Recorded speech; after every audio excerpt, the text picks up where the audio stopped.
Laisse que ce moment puisse être un moment d'impactation. Laisse que ce moment puisse être un moment de délivrance. Cher Saint-Esprit, parle-nous ce soir. Cher Saint-Esprit, délivre-nous ce soir. Puissance du Saint-Esprit, agis ce soir d'une manière inhabituelle. Esprit, souffle de 4 vents et ramène la vie sur ces ossements desséchés. Au nom de Jésus-Christ.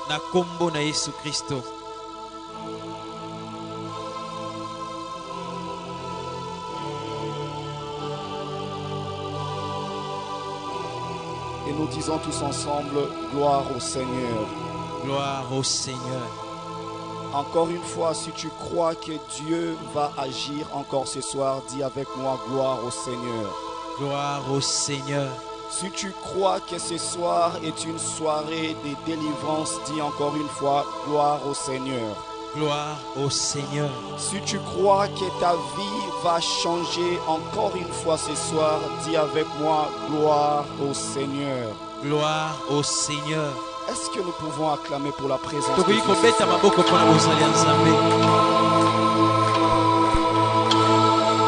Acclame pour Dieu. Non, ces acclamations, c'est comme si c'était pour un président de la République. Mais j'aimerais que tu acclames pour ton Dieu.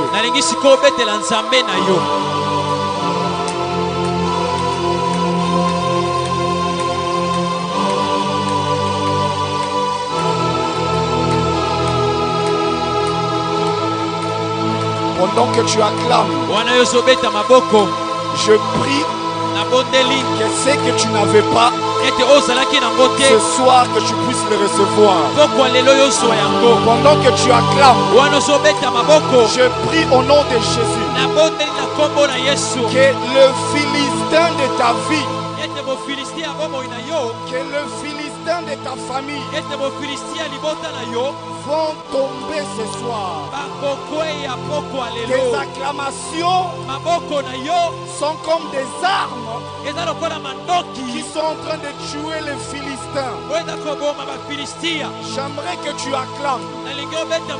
J'aimerais que tu acclames. Acclame encore une fois. Acclame comme un signe de victoire. Pendant que tu acclames, je prophétise la victoire dans tous les domaines de ta vie. Pendant que tu acclames, je prophétise la victoire, même sur ce que tu n'as jamais vu. Je prophétise la victoire, même sur le combat de demain. C'est lui qui va te combattre la semaine prochaine. Je prophétise déjà son échec ce soir. Je m'en vais anticiper l'ennemi maintenant. Et je me lève comme prophète ce soir. Je prophétise ta victoire. Victoire sur l'ennemi. Victoire dans la famille. Victoire à la maison. Victoire dans tes entreprises. Victoire dans tes projets. Victoire le matin. Victoire. Victoire. Victoire. Ta vie devient une signification de la victoire. On te regarde, on voit la victoire. Tu parles, on écoute victoire. Tu dors, tu rêves de la victoire. Tu te réveilles, tu vois la victoire. Là où tout le monde voyait échec, toi tu verras la victoire. Et c'est là au nom de Jésus. Yes.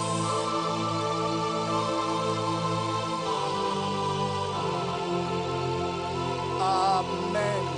Amen. Amen. Amen. Nous pouvons nous asseoir. Tokoki kovanda.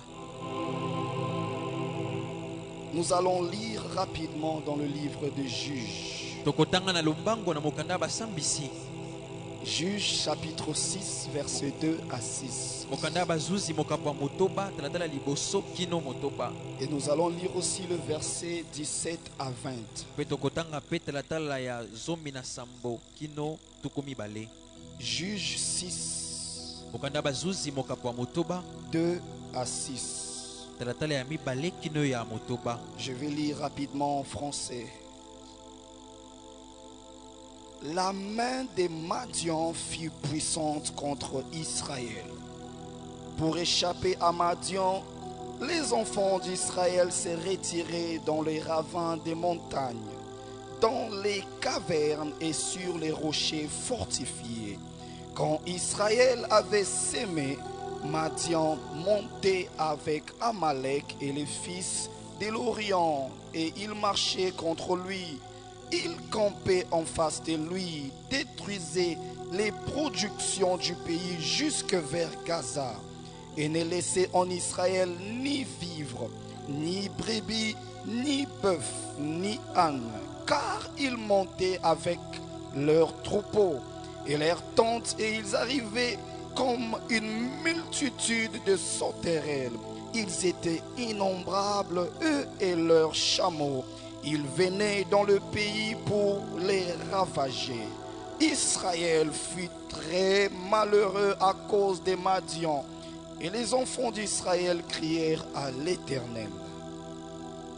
Versets 17 à 20. Gédéon lui dit: si j'ai trouvé grâce à tes yeux, donne-moi un signe pour montrer que c'est toi qui me parles. Ne t'éloigne point d'ici jusqu'à ce que je revienne auprès de toi et que j'apporte mon offrande et que je la dépose devant toi. Et l'Éternel dit: je resterai jusqu'à ce que tu reviennes. Gédéon entra, prépara un chevreau et fit avec un épha de farine, de pain sans levain. Il mit la chair dans un panier et le jus dans un pot. Les lui apporta sous les térébintes et le présenta. L'ange de Dieu lui dit: prends la chair et le pain sans levain, pose-les sur ces rochers et répands le jus. Et il fit ainsi. Verset 21. L'ange de l'Éternel avança l'extrémité du bâton qu'il avait à la main et toucha la chair et le pain sans levain. Alors il s'éleva du rocher un feu qui consuma la chair et le pain sans levain, et l'ange de l'Éternel disparut. Amen. Amen. Comme nous le savons ce soir, nous continuons avec le thème de notre séminaire. Le thème de notre séminaire s'intitule l'onction de la caverne. Nous avons commencé ceci depuis dimanche. Et aujourd'hui nous sommes à notre 5e jour. En d'autres termes, aujourd'hui nous sommes à notre avant-dernier jour. Et comme sous-thème ce soir, nous allons parler du lieu secret des juges et des prophètes. Est-ce que nous pouvons tous ensemble dire les lieux secrets des juges et des prophètes? Le lieu secret des juges et des prophètes. Les lieux secrets des juges et des prophètes. Dans le passage que nous venons de lire, nous arrivons à comprendre qu'il y a certaines personnes qui étaient ennemies des enfants d'Israël, peuple de Dieu. Et ce qui m'étonne même, ces Philistins, tous ces gens qui étaient ennemis du peuple de Dieu, ces Madianites, ils n'attaquaient pas seulement le peuple, mais ils attaquaient aussi les biens du peuple. Avec ceci, nous arrivons à comprendre que la caverne dont nous parlons, c'est le lieu secret où fouillait le peuple de Dieu afin de se cacher. Ici, nous allons parler de la caverne comme abri de nos biens. Nous allons parler de la caverne comme abri des prophètes. Et finalement, nous allons aussi parler de la caverne comme étant un endroit de la révélation. Caverne, abri de nos biens. Est-ce que nous pouvons ensemble dire caverne, abri de nos biens? Caverne, abri de nos biens. À des moments, nous allons à la recherche d'un abri. Un abri pour nos biens. Lorsqu'on devient incertain sur ce qui peut nous arriver, alors nous arrivons à comprendre ici, avec cette histoire, selon ce qui s'est passé ici, il s'agissait de peuple de Dieu, un peuple qui appartient à Dieu. Mais à cause de certaines choses qu'ils ont commis, à cause de certains actes qu'ils ont commis, il s'est avéré que Dieu a fait à ce que son peuple puisse passer un moment de détresse. Lorsque les Madianites, ils ont pris contrôle. J'aime le passage du verset 2. La Bible nous dit ceci. La main de Madian fut puissante sur le peuple d'Israël. Lorsqu'on dit que cette main fut puissante, cela veut dire que la façon dont cette main pesait sur le peuple, le peuple n'arrivait plus à le supporter. Il nous arrive dans la vie que nous puissions traverser des situations difficiles. Mais lorsque nous allons en public, nous pouvons montrer un sourire qui peut faire semblant que nous sommes à l'aise et nous sommes bien dans nos vies. Mais le peuple d'Israël, la main de Madian pesait tellement forte qu'il n'arrivait plus à supporter. Cela veut dire il y a certains problèmes qui peuvent se passer dans ta vie. Il y a certaines situations difficiles qui peuvent se passer dans ta vie. Tu peux avoir un travail et tu vis vie aisée. Mais il arrive à une certaine époque, tu perds le travail. Même les gens qui pouvaient t'aider ne t'aident même plus. Et tu sens que la souffrance pèse sur toi de manière à ce que même ta face, même ton apparence reflète la souffrance. C'est ce qui s'est passé avec le peuple d'Israël. La main de Madian pesait très fort. La main de Madian ne s'est pas seulement arrêtée sur le peuple, mais cette main est allée jusqu'au bien du peuple. N'oublions pas que nous sommes en train de parler de notre premier point, l'abri de nos biens. Le peuple d'Israël a remarqué que les ennemis, que les Madianites, que les fils de l'Orient le faisaient souffrir. À cause de cela, ils ont fui. J'étais en train de dire ici, à des moments nous fuyons l'ennemi à cause de l'incertitude sur ce qui peut nous arriver. Tu peux être au milieu du travail, même dans ta famille. Tu trouves que la souffrance est tellement forte. Tu peux être même à l'école, à l'université. Tout le monde savait que toi tu es la plus intelligente. Mais à cause de l'oppression démoniaque sur ta vie, tu n'arrives plus à réussir. Tu n'arrives plus à réfléchir. Cela veut dire la main de l'ennemi n'est pas seulement venue sur toi dans un aspect, mais la main de l'ennemi est venue sur toi dans plusieurs aspects. Ce qui fait à ce que ce qui pouvait produire n'arrive plus à produire. Et c'est en ce moment-là que tu cherches à courir vers un pasteur. C'est en ce moment-là que tu cherches à courir vers un prophète. C'est en ce moment-là que tu cours à l'église et tu pries. Tu cherches la face de Dieu.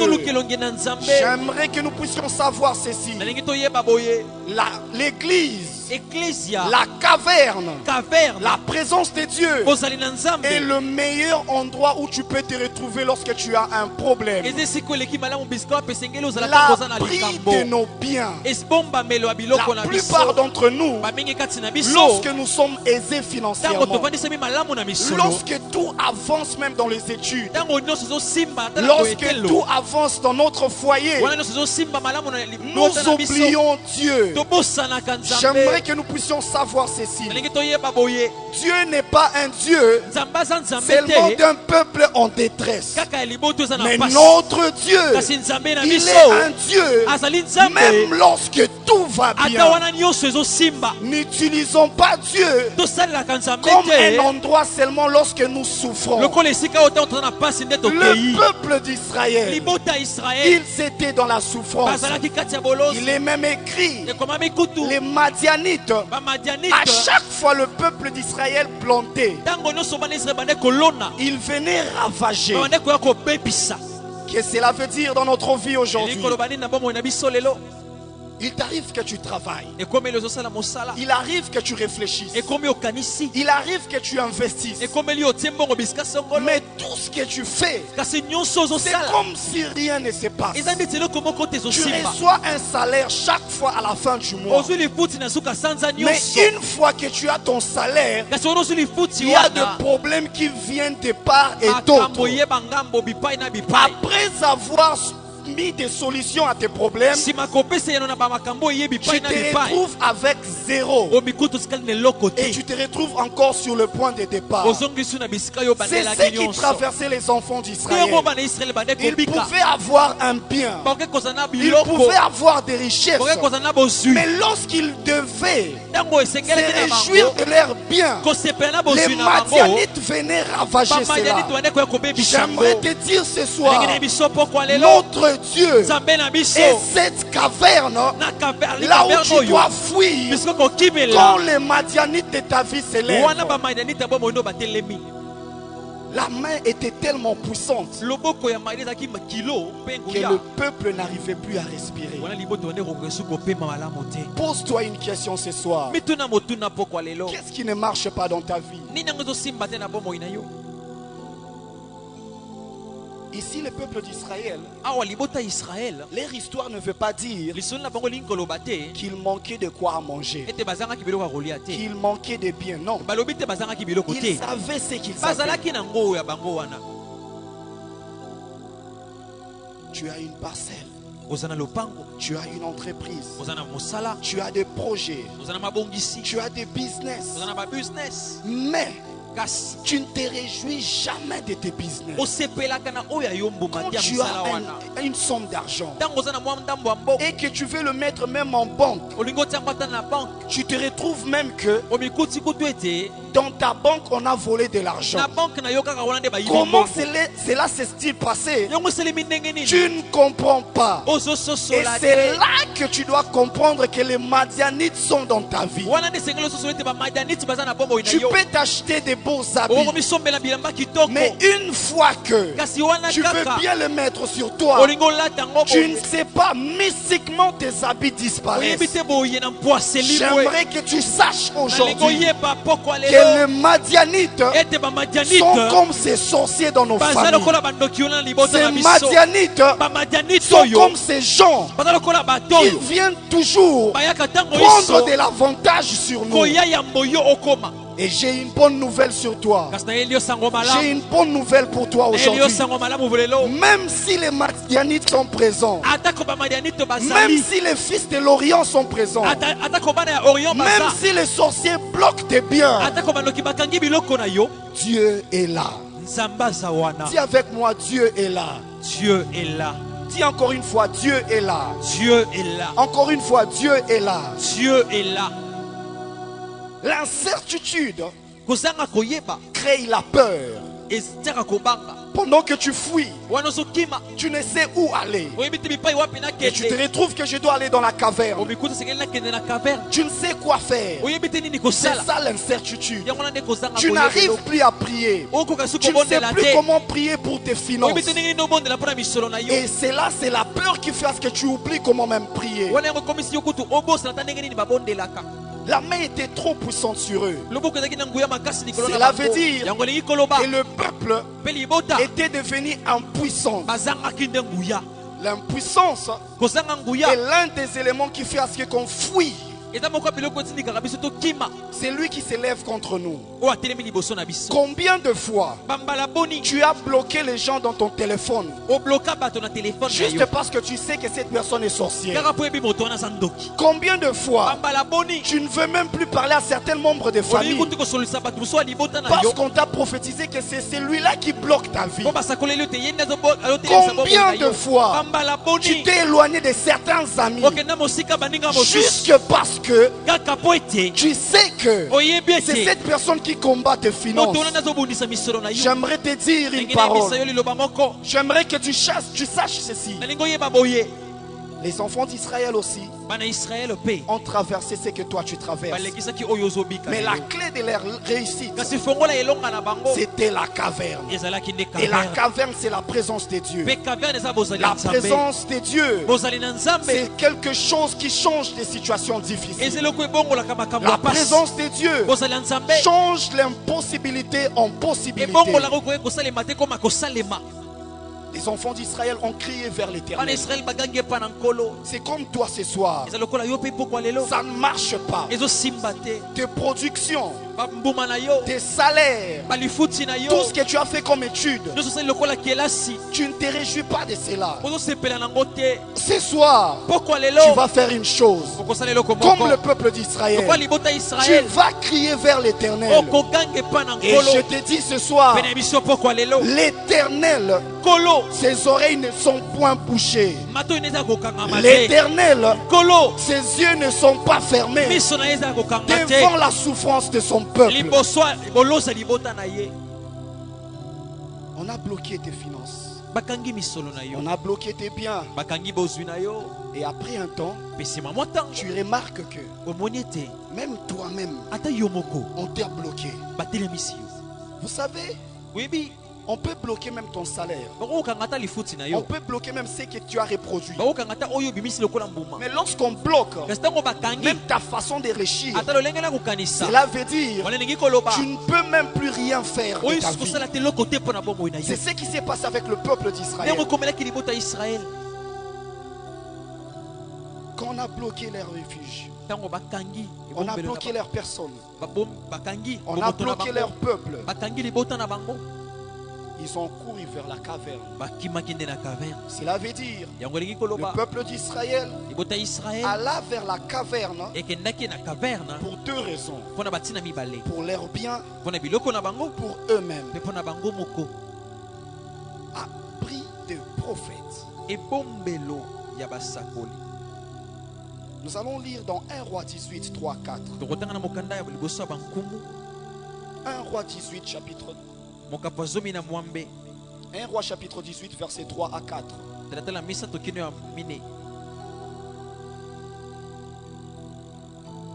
L'abri des prophètes.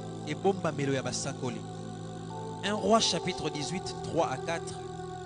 Quant à Akab, il fit appeler Abdias, le chef de son peuple. Or Abdias craignait beaucoup l'Éternel. Lorsque Jézabel avait exterminé les prophètes de l'Éternel, il avait pris 100 prophètes et les avait cachés par groupe de 50 dans des grottes où il les avait nourris de pain et d'eau. Amen. Amen. Dans ces partages, il s'agit de Jézabel, il s'agit de Akab, il s'agit d'Élie et il s'agit d'Abdias. Qui est Abdias? Abdias est cette personne que Dieu a utilisée afin de sauver son peuple. Ici dans ces passages, l'abri des prophètes n'était pas réellement, n'était pas d'une manière directe ce que Dieu avait préparé. Mais l'abri des prophètes devait passer par une personne. J'aimerais que nous puissions savoir aujourd'hui la solution à tes problèmes. À deux fois, Dieu va accepter que ça passe par une autre personne afin de t'enseigner sur l'humilité. Nous retrouvons plusieurs personnes aujourd'hui. Lorsqu'ils recourent dans des problèmes, lorsqu'ils sont dans des difficultés, ils refusent même que les hommes les aident. Ils refusent d'en parler même aux gens à qui ils peuvent faire confiance. Et cela n'est pas parce qu'ils font seulement confiance en Dieu, mais c'est à cause de l'orgueil. J'aimerais que nous puissions savoir ceci ce soir. À des moments, Dieu, il te laissera passer par un canal des hommes afin que tu saches que la gloire de Dieu, la manifestation de la gloire de Dieu arrive lorsque tu commences à être humble devant aussi les hommes. À des moments, nous sommes humbles seulement devant Dieu. Une personne humble, lorsqu'elle traverse des moments difficiles, elle comprend que c'est le moment de fuir. Et tu ne fuis pas les hommes. Le peuple d'Israël réellement ne fuyait pas les hommes. Car dans Éphésiens, il est écrit: nous n'avons pas affaire à la chair ni au sang, mais nous avons affaire aux principautés et aux esprits méchants. Cela veut dire, pendant ta souffrance, lorsque tu fuis, à des moments, tu peux même dire à ton ennemi: je ne te fuis pas, mais je suis en train de chercher seulement ma ressource. Je ne te fuis pas, mais je cherche seulement la force qui me manque. Et je sais que ma force se trouve en l'Éternel. Les Madianites, les Philistins, Jézabel, ils peuvent chercher à tuer le peuple de Dieu. Mais lorsqu'on dit mais, cela veut dire on vient contredire la phrase qui était venue avant. C'est lui qui t'a combattu hier. C'est lui qui te combat aujourd'hui. C'est lui qui prépare même de te combattre demain. Aujourd'hui, tu vas te lever. Tu es déjà dans la caverne. Et tu diras: mais pour le peuple d'Israël, Dieu a utilisé cette conjonction de coordination à travers Abdias. Malgré que Jézabel tuait le prophète, Dieu avait préparé, il avait précédé son peuple dans la maison de Jézabel.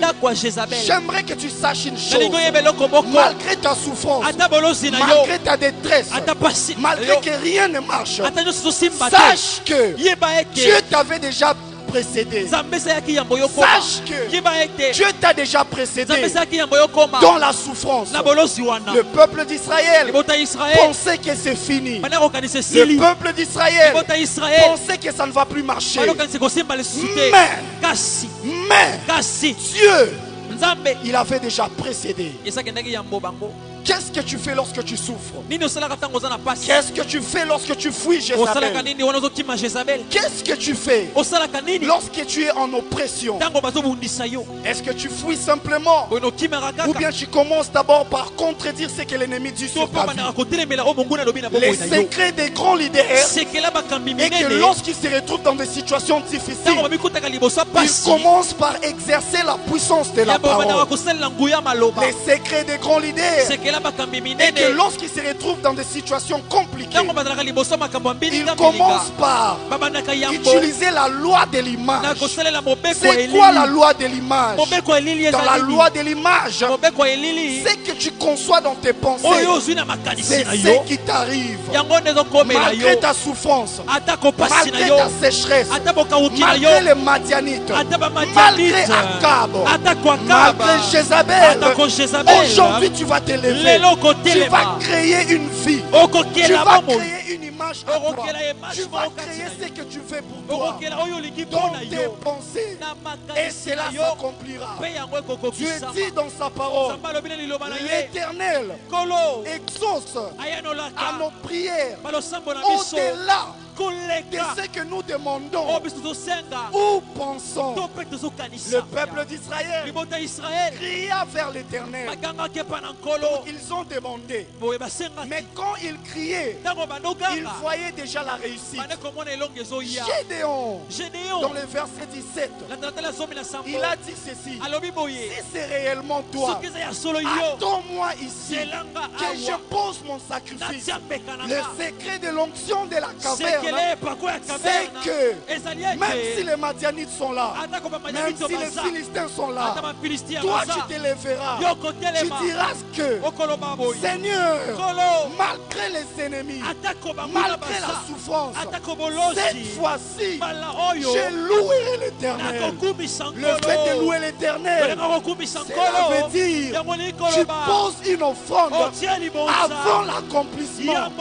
Cela veut dire que tu crois que l'Éternel vers qui tu cries n'est pas un homme pour mentir, ni un fils de l'homme pour se repentir. Il a dit ceci: cherchez-moi, invoquez-moi, cherchez la face de l'Éternel pendant il est encore là. J'aimerais te dire ce soir, avec l'onction de la caverne, l'Éternel est là. Tu as des problèmes, tu as des situations difficiles, tu as mis ton argent quelque part, ça n'a jamais marché. Je suis venu te dire, ce soir tu vas poser une offrande de sacrifice. Cela veut dire, je crois, moi Anne, malgré ma stérilité, je crois que Dieu changera ma situation. Raison pour laquelle je pose toujours des sacrifices. Anne donnait son offrande malgré les insultes de Pénina. Anne donnait son offrande malgré sa situation difficile. Gédéon, avant de voir la victoire, il a posé l'offrande. Abraham, on lui a fait une promesse. Il sera père de toutes les nations. Avant de voir cela, il a posé son offrande. J'aimerais que tu saches ceci: dans l'onction de la caverne, ça marche avec la loi des offrandes. Lorsque tu places ton offrande quelque part, tu es en train de pousser à l'autel de parler en ta faveur. La Bible dit ceci: approchons-nous donc devant ce trône de grâce, devant cet autel. J'aimerais te choquer. Devant l'autel, devant le trône de grâce, tu ne demandes plus, tu places ton offrande. Et cette offrande représente ta personne. Cette offrande représente tes problèmes. Sans que tu parles, sans que tu pries, sans que tu déclares, l'offrande, l'autel crie en ta faveur. Raison pour laquelle la Bible dit: approchons-nous donc devant ce trône de grâce. Pas pour demander, pas pour prier, pas pour crier, mais pour recevoir. J'aimerais te dire ce soir, l'offrande est un élément qui attire des bénédictions qui sont lointaines. Notre Dieu, il est le lion de la tribu de Juda. Juda veut dire un lion. Lorsqu'on parle du lion, le lion dans la zoologie, lorsqu'il poursuit sa proie, à un moment donné, il reste à un seul endroit. Il lance seulement un cri. Quand il lance un cri, sa voix retentit partout dans la forêt. Et la proie est troublée. La proie ne sait plus là où se trouve le lion. À cause de ces troubles, la proie lui-même revient vers le lion. Cela veut dire, lorsque tu poses un sacrifice, ce sacrifice est comme le rugissement du lion. Là où ta bénédiction fuit, là où les Madianites ont pris ta bénédiction, là où les Philistins ils sont levés contre toi, eux-mêmes reviendront afin de te les donner. Je déclare au nom de Jésus, je prophétise au nom de Jésus, c'est lui qui t'a arraché, c'est lui qui t'a arraché tes enfants, c'est lui qui t'a arraché tes finances, c'est lui qui t'a arraché ta destinée. Tu ne les suivras pas, il reviendra de lui-même à cause de la puissance de l'offrande. Oh mon Dieu, la puissance des offrandes. Lorsque tu places l'offrande quelque part, même quand tu oublies, même quand les jours passent, même quand les années passent, même quand les lustres passent, même quand les décennies passent, j'aimerais que tu saches ceci. Ton offrande parlera en ta faveur. Abraham, il posa un sacrifice. Et jusqu'aujourd'hui, quand on se lève dans la présence de Dieu et on crie, les dieux d'Abraham, les dieux d'Isaac, les dieux de Jacob, tu vois des choses se passer. Et j'aimerais te dire aussi ce soir, ces mêmes dieux-là, qui étaient les dieux d'Abraham, il est devenu le Dieu d'Isaac, il est devenu le Dieu de Jacob, il est devenu le Dieu des prophètes, il est devenu le Dieu des apôtres. Et ce soir, j'aimerais t'annoncer, Dieu ne t'appelle plus ami, mais Dieu, il t'appelle frère.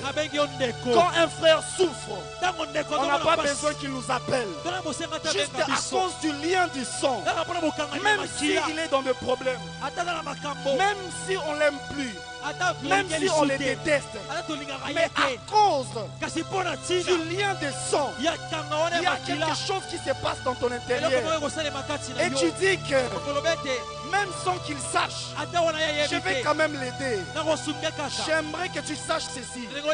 Pendant ta souffrance, à des moments, Dieu peut jouer un rôle en direct en envoyant pour toi Abdias afin qu'il t'emmène dans la caverne. La caverne veut dire l'abri de tes biens. La caverne veut dire l'abri de ta famille. La caverne veut dire l'abri de ton travail. La caverne, c'est un endroit où nous recevons des révélations. Tu as passé un temps où tu ne reçois plus de révélations. Tu priais avant. Tu servais Dieu. À un moment, les puissances madianites sont venues sur toi. Tu as perdu cette soif spirituelle. J'aimerais que tu saches ceci. Aujourd'hui, tu te retrouves dans une caverne.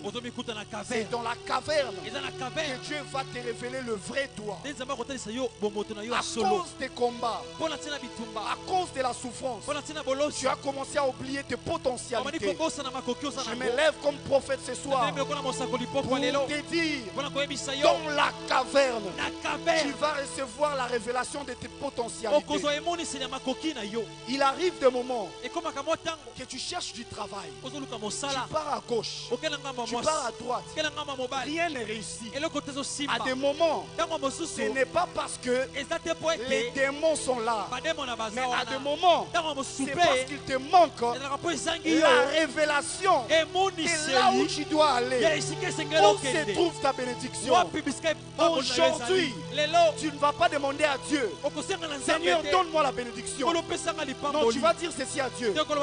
Seigneur, révèle-moi, révèle-moi, révèle-moi où se trouve ma bénédiction, afin que j'aille à cet endroit. La caverne, l'endroit des révélations. Élie dans la caverne, il y avait le feu. Élie a compris que Dieu n'était pas là. Il y avait le vent.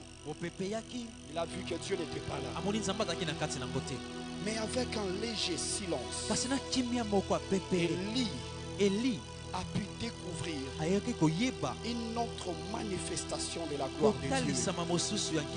L'onction de la caverne nous aide à savoir plusieurs facettes de la manière Dieu agit.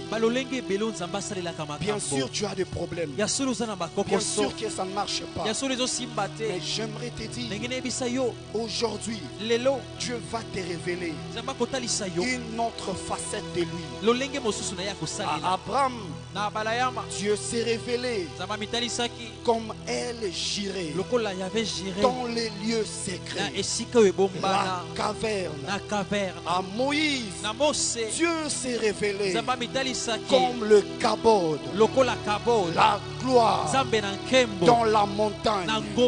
À Élie, Dieu s'est révélé comme un Dieu de feu.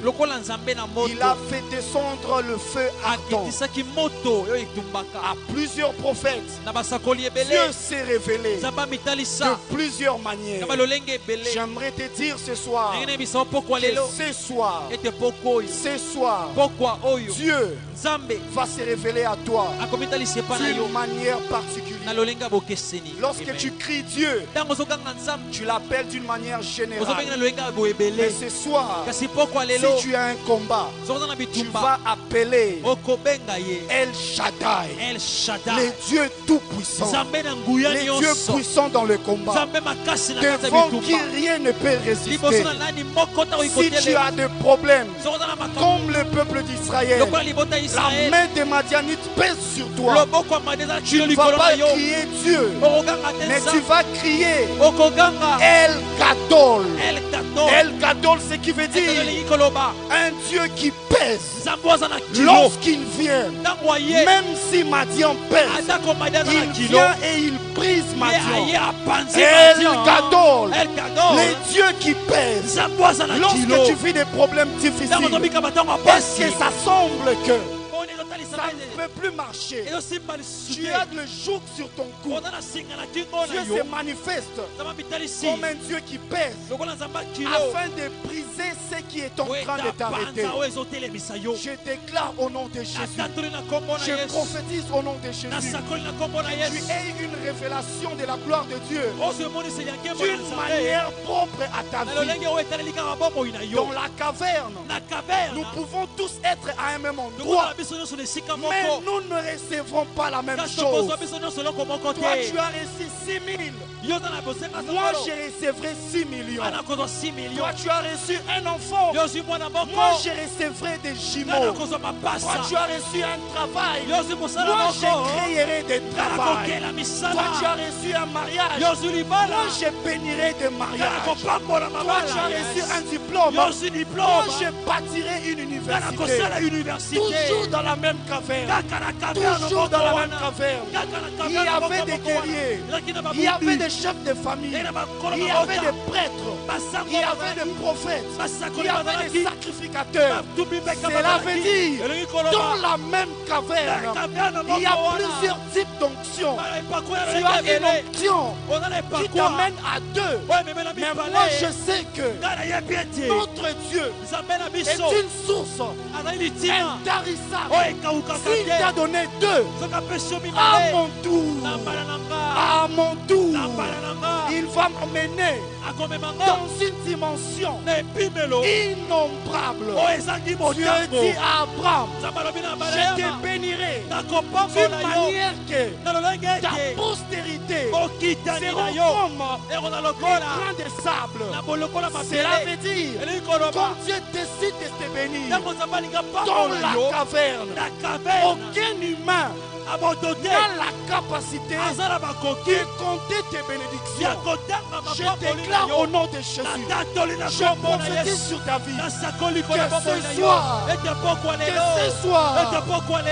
soir, on n'arrivera pas à compter tes bénédictions.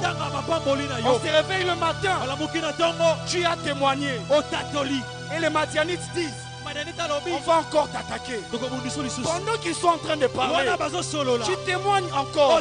Ils se rassemblent dans des réunions de sorciers pour multiplier de force. Pendant qu'ils se rassemblent, ils attendent que tu témoignes. Lorsqu'ils sont nombreux, ils te touchent par un même chemin. Pendant qu'ils viennent par un même chemin, ils te trouvent en train de témoigner. À cause de tes témoignages, ils viendront par un même chemin. Ils retourneront par plusieurs. Je déclare au nom de Jésus, je prophétise au nom de Jésus que les Madianites seront confondus. Et c'est là aujourd'hui, les Madianites seront confondus. Et c'est là aujourd'hui, les Madianites peuvent détruire ta production. Les Madianites, ce sont des humains. Avant de détruire, il doit suivre la loi de la nature. C'est dans quelle époque ta production peut chercher à grandir. Et c'est en ce moment-là qu'ils viennent détruire. Mais j'aimerais te dire, j'aimerais t'annoncer une bonne nouvelle. Toi, tu es cet arbre planté près d'un courant d'eau. Tu donneras de fruits en ta saison. Même si on t'arrache, donc tu avais planté tes racines à l'intérieur. Même si on t'arrache, tu produiras encore. L'erreur que les Madianites ont fait, leurs mains étaient pesantes. Donc toi tu es comme une graine. Le Madianite vient, il te piétine, il met la main sur toi, mais ils oublient, ils sont juste en train de t'aider à entrer dans la terre afin de pourrir. Lorsque tu pourris, les Madianites acclament. Lorsque tu pourris, il n'y a plus ton histoire. Ils ont dit que c'est fini. Ah, je t'annonce ce soir, le premier jour, le deuxième jour, mais le troisième jour, ils seront étonnés. Tu commences à pousser. Par quel moyen? Par quelle magie? Par quel moyen? Mais c'est juste parce que tu es cet arbre planté près d'un courant d'eau. Tu donneras de fruits en ta saison. Mais ce qui m'étonne, c'est quoi? Ce n'est que Dieu qui fait tout. Ce n'est que Dieu, lorsqu'il touche une chose, tout marche. Mais à ton tour, Dieu dit que tout ce que tu feras prospérera. Cela veut dire, lorsque tu rentres dans la caverne, tu es dans la présence de Dieu, tu es transformé. Tu n'es plus un humain. Tu n'es plus un humain. Tu rentres dans Psaume 84. Dieu te dit, n'étais-je pas dit que tu es aussi un Dieu, mais tu meurs comme un homme. Tu meurs comme un homme. À partir de ce soir, Prends conscience. Prends conscience que tu es aussi un Dieu. Tu t'élèves. On dit que c'est fini. On pose une bombe ici. On fait faire un accident dans ta voiture. Mais ils sont étonnés. Tout le monde est mort dans un bus. Mais toi tu te retrouves là-bas. Comment ça s'est passé? C'est parce que tu es un esprit. Un esprit est comme un vent. On ne sait pas d'où il vient et on ne sait pas où il va. Pour que l'ennemi t'arrête, il doit savoir d'où tu viens. Il doit savoir où tu vas. Mais je suis content parce que l'ennemi pense qu'il va t'arrêter. Parce qu'il connaît d'où tu viens. Tu viens de l'Éternel des armées. J'aimerais te dire, si l'ennemi s'élève devant toi, il dit qu'il va te tuer. Tu dis à l'ennemi, tue d'abord Dieu. Et c'est en ce moment-là que tu peux me tuer. Si l'ennemi, si les Madianites, si les Philistins, ils n'arrivent pas à tuer Dieu, cela veut dire qu'ils n'arriveront pas à me toucher. Car dans la caverne, je suis intouchable. Dans la caverne, je suis indestructible. Dans la caverne, je suis invisible. Saül dans la caverne. David dans la caverne. David voit Saül. Saül ne voit pas David. Cela veut dire, ennemi, suis-moi. Cherche à me tuer. Mais il y a un endroit où tu seras aveugle. Et cet endroit, c'est la caverne. Tu as de l'argent. Tu as un travail. Tu as la famille. Tu as tes études. Le secret des grands leaders. Les secrets des gens qui réussissent. Et qu'ils amènent les richesses dans la présence de Dieu. Car la présence de Dieu est un endroit où tes richesses ne vont jamais tarir. Que Dieu bénisse sa parole.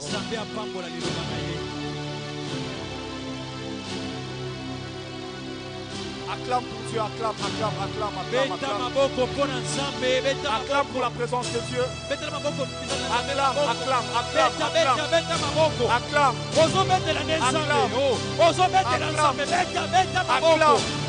Tu es indestructible. Acclame. Acclame encore une fois. Acclame. Pendant que tu acclames, je déclare que tu deviens invisible dans la caverne. Pendant que tu acclames, je déclare que les Madians sont pesés sur toi. Mais toi, tu rentreras dans la terre. Quand tu rentres de la terre, ce n'est pas pour mourir. Tu es comme Lazare. Lazare ne meurt pas. Lazare ne meurt pas pour rester dans la terre. Mais Lazare, il meurt pour s'attendre à Jésus. Tu es dans la terre. Tu pourris. Tu dégages de mauvaises odeurs. Le moment est venu que Christ te dit, sors. Je déclare que tu sors de la sécheresse. Je déclare que tu sors de la souffrance. Je déclare que tu sortes du tombeau. Quel est ce tombeau qui t'a arrêté? Quelle est cette sécheresse qui t'a arrêté? Quel est ce Madianite qui t'a arrêté? Je me lève comme prophète et je déclare, je prophétise, haute montagne, haute montagne qui s'est levé devant toi. Qui es-tu devant le peuple de Dieu? Ce soir, tu es aplani. Ce soir, tu es aplani. Je déclare, tu es aplani. Je déclare, tu es aplani.